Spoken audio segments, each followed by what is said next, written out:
Hello and welcome to another Times Radio Frontline recap. Now, this has been an interesting week, and what an interesting year, but we're only a few days into it. So what am I recapping this week? Well, I've got a couple of fantastic interviews for you. I'm going to point you at two.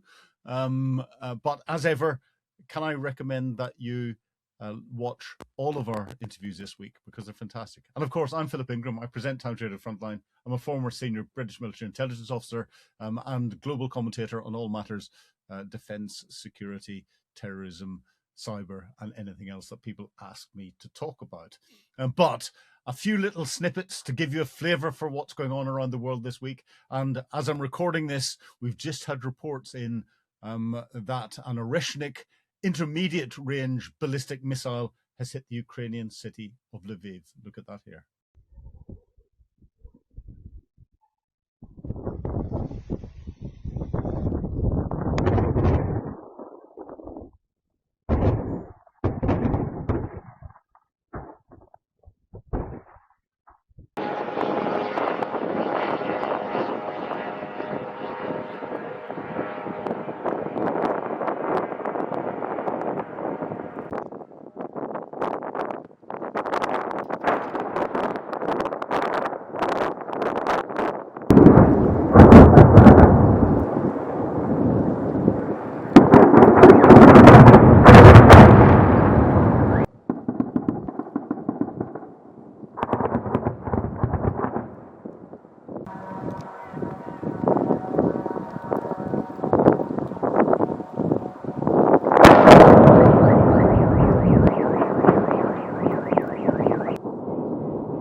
Now, intermediate range ballistic missile. This is the first time I think one of those has been used against Lviv. Lviv is only a few tens of kilometers away from the Polish border, a NATO country.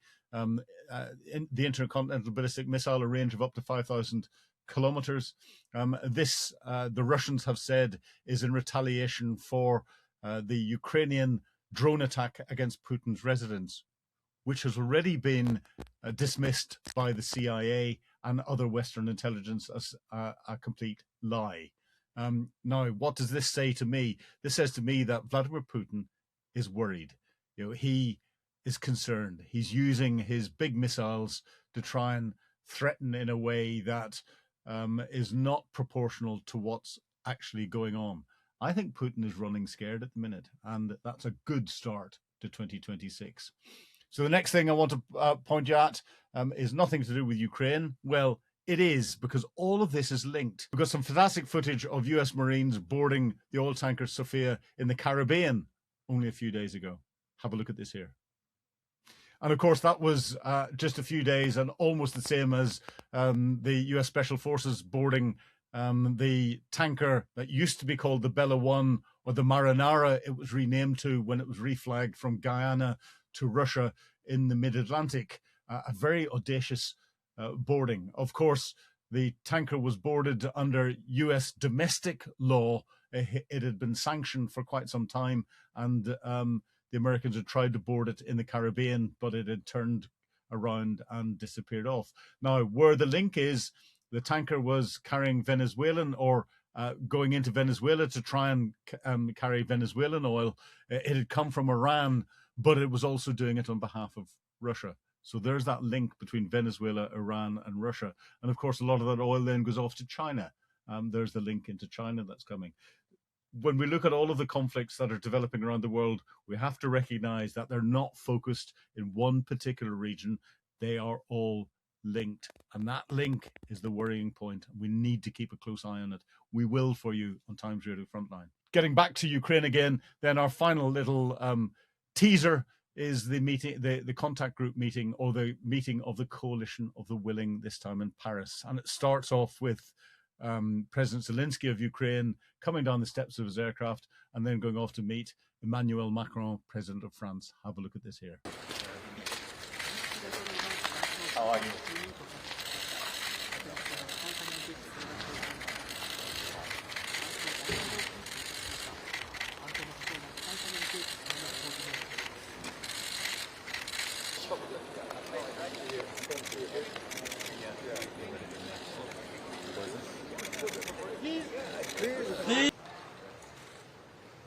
Declaration of intent between the French Republic, the United Kingdom of Great Britain and Northern Ireland, and Ukraine with Northern Ireland. Sir Keir Starmer, Prime Minister of the United Kingdom of Great Britain and Northern Ireland. Signatory for the French Republic, Mr. Emmanuel Macron, President of the French Republic. Signatory for Ukraine, Mr. Volodymyr Zelensky, President of Ukraine. Done. My name is Steve Witkoff. Hello, everybody. President Macron, I want to thank you for your hospitality. We think we're largely finished with security protocols, which are important so that the people of Ukraine know that when this ends, it ends forever. But we also think, critically, that we are very, very close to finishing up as robust a prosperity agreement as any country has ever seen coming out of conflicts like this. I think we've made a lot of progress. We heard President Zelensky and some of the other people here talking about land options. That will be the most critical issue, and that's subject. And we're going to be continuing on with those discussions, and hopefully we'll be able to meet or come up with certain compromises with regard to that. And when are you going to present them to President Trump and to the Russian side? So with regards to the security guarantees, there was extensive conversations about that with President Zelensky and President Trump at Mar-a-Lago in December. And I think that they really resolved most, if not all, of the issues that are outstanding on that. These have been really designed over the last really month in consultation with the Ukrainians, with the Europeans. I will say I think today was a very, very big milestone, I think. And of course, the contact group meeting, or the Coalition of the Willing meeting, has outlined the latest plans. It's interesting to see Steve Witkoff and the American representation, with Jared Kushner there talking about the plan being 80+% completed. The security guarantees discussed in Florida before the new year, and those almost being in place. That is significant because that's Witkoff and Kushner really supporting what it is that's going on. And they're the ones that are being played by Putin whenever they go to Paris. Whenever they go to Moscow. But when we look at all of this, we've got the coalition of the willing and the Ukrainians sitting around the table. We've then got an element of the coalition of the willing, purely Witkoff and Kushner going off to Moscow and then bringing something back. Moscow's playing them and they're bringing stuff back that is not discussed. We're not getting all of them sitting around the table. Putin is miles off wanting any form of peace at the moment. He still thinks he can win. So this is all political posturing and political gesturing. But it's important. It's important that talks are happening because war is diplomacy by other means. Diplomacy is the only way that it's going to finish, and diplomacy is all about talking. So if you start the momentum and talking, at some stage, the conditions will be right for everyone to have to talk. We're not there yet, and I don't think we're going to be there in 2026. So that's the scene set. The first two interviews this year are great ones. And the first one I want to point you out is me sitting down with General Ben Hodges. Have a look at this here. There's any special cargo on this tanker other than Iranian oil, but it was sanctioned over a year ago. And this may be an occasion where the Trump administration is actually finally enforcing sanctions. And so I don't know that there's more to it than that. The fact that they painted a big Russian flag on the side of their vessel while it was underway is an interesting twist to this. But I can't predict how the Russians will react or if they will react. And if this is being done on a legal basis, then I would certainly be supportive of what the administration is doing. Yeah, well, it's interesting. There's again the reports that the Russians have sent a submarine to escort it. You don't send a submarine to escort a surface ship if there's a danger for boarding or anything else. So it seems as if there's a bit of an information war going on at the moment. I think that's probably more accurate as to what it is. But you remember when the Estonians seized one of the Shadow Fleet vessels that was not a Russian flagged vessel, and the Russians denied that it was theirs, but yet the Russian Air Force came out there and stopped the Estonians from boarding it. So I'm only guessing here, but the fact that they have announced that they're sending a submarine out there either demonstrates that they felt they had to do something, or the Russian flag means zero on the side of that vessel, or it demonstrates that the Russians really are powerless to do anything about this. But again, that's an interesting point, and we'll explore that later. The powerlessness of Putin and the Russians, and maybe President Trump is starting to show that to them. Maybe Vladimir Putin has got Donald Trump's displeasure somehow or other, because it seems as 2025 finished, there was a very close and closer relationship building with Vladimir Putin. But then the latest peace deal or the peace talks that have been going on between Steve Witkoff, Marco Rubio getting involved with the Europeans and the Ukrainians and everything else don't seem to have gone any closer to peace, not because of concessions from Ukraine or enthusiasm from Europe and elsewhere, but because Vladimir Putin has once again gone, no. Do you think Donald Trump is beginning to lose his patience with Putin? I doubt it. That has been my hope all along, that he would finally realize that the Russians did not respect him, that they were mocking him, and that he was being played. I kept hoping that he would finally realize that and use the enormous leverage that he has over Russia. But, how many times did we hear in 2 weeks, in 2 weeks, in 2 weeks, and nothing has ever happened? Now, I will be the first to stand up and say I was wrong if it turns out that I am wrong and that the president really is, this time he's really serious.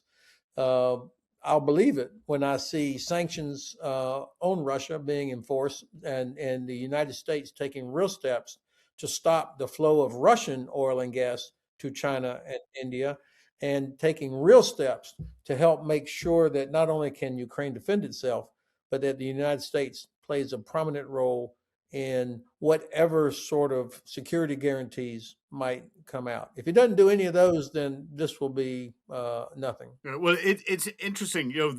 America has just carried out a very audacious raid to get Maduro out of Venezuela, and the U.S. Secretary of State for War, Pete Hegseth, yesterday turned around and stood up in a press conference and almost mockingly mocked Russian air defenses and Chinese air defenses, saying that they're useless and we've proven them wrong.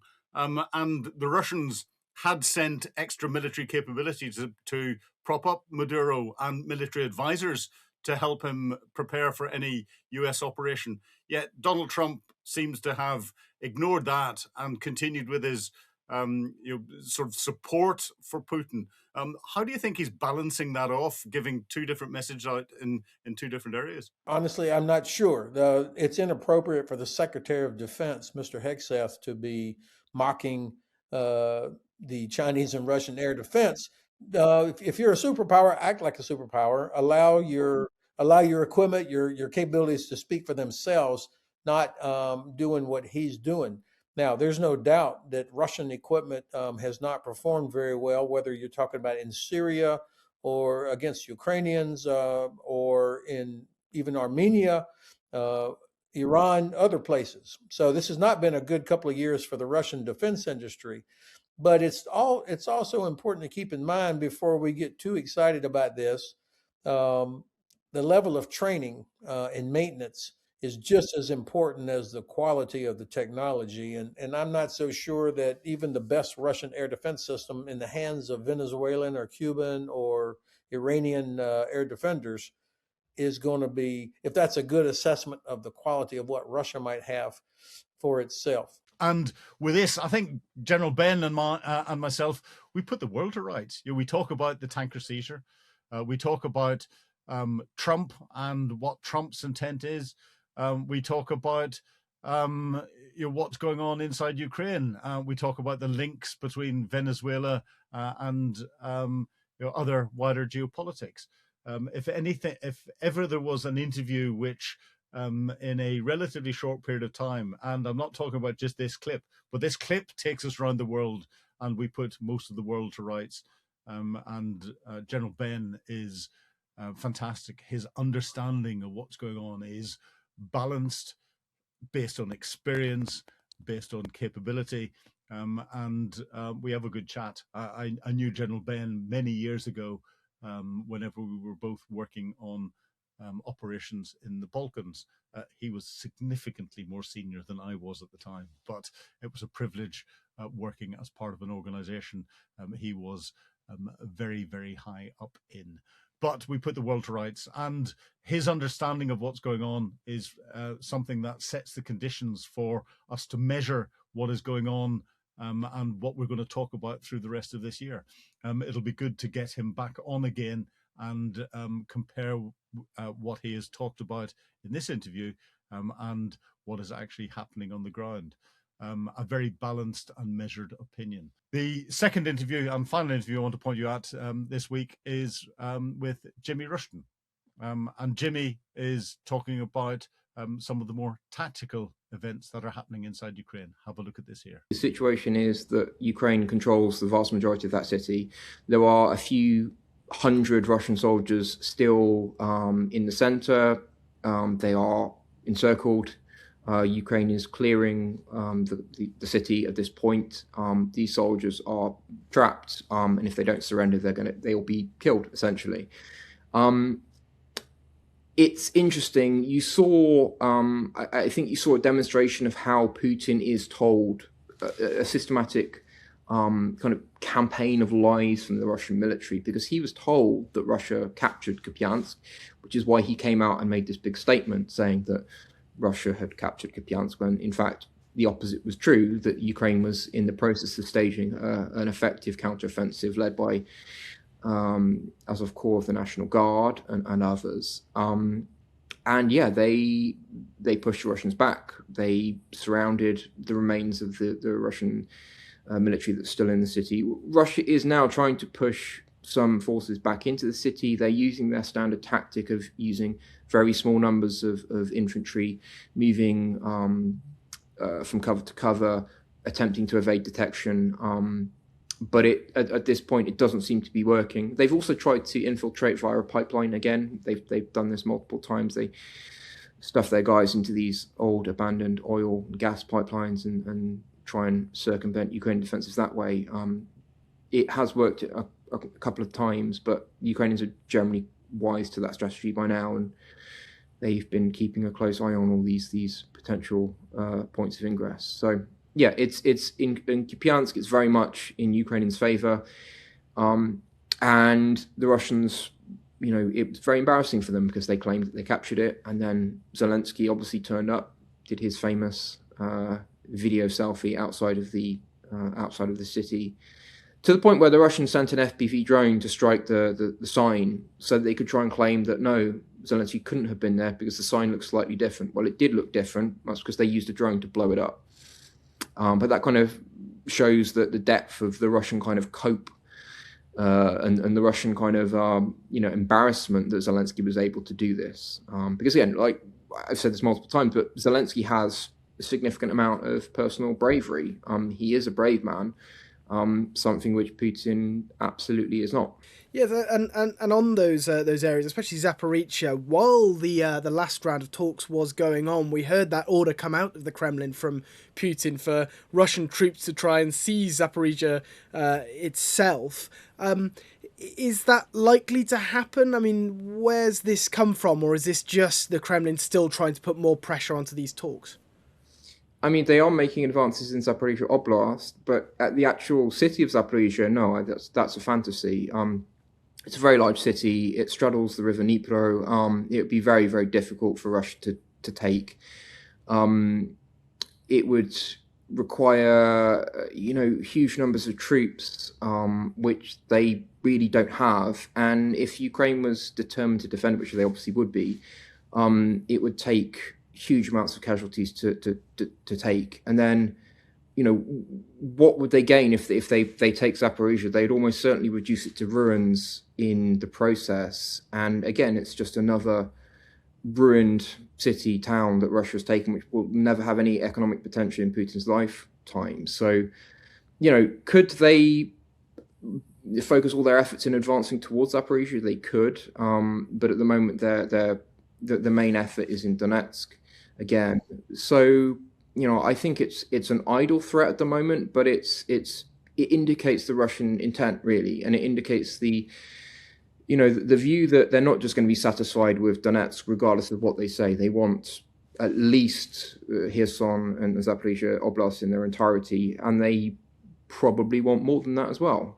They want Ukraine in its entirety, at least as a puppet state, similar to Belarus. They don't want Ukraine to be an independent entity, deciding its own foreign policy, deciding its own internal policy.